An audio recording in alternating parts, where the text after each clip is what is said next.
সবথেকে বড় মঙ্গলময় কার্য হচ্ছে প্রত্যেকের হাতে গীতা তুলে দেওয়া, গীতা পড়তে উৎসাহিত করা, আর নিজেও গীতার শিক্ষায় জীবনকে পরিচালিত করা।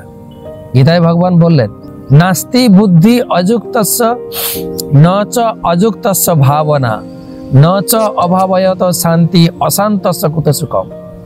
যিনি গীতা পড়েন না, গীতার শিক্ষাকে হৃদয়ে ধারণ করেন না, সে মঙ্গলের আশা করে কি করে? সে সুখের আশা করে কি করে? অশান্তস্য কুত সুখম। তার জীবন অশান্তিতে পারে। সেই জন্য গুরু আজ্ঞায় আমরা গীতা পাঠ শুরু করেছি এই বছরের শুরু থেকে, জানুয়ারির 1 তারিখ থেকে। প্রতিদিন সকালে 3 মিনিটের গীতা পাঠ, একটা শ্লোক অনুবাদ এবং তার সংক্ষিপ্ত ব্যাখ্যা শুনে আমার দিন চর্চা শুরু হোক।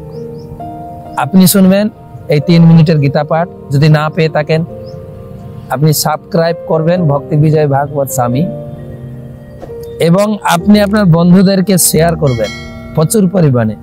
গীতা শুনে দিন শুরু হোক, প্রতিদিন একটা করে শ্লোক। চ্যানেলটি সাবস্ক্রাইব করবেন, তাহলে প্রতিদিন আপনি 3 মিনিট মাত্র গীতার জন্য সময় খরচা করবেন এবং দিন শুরু করবেন।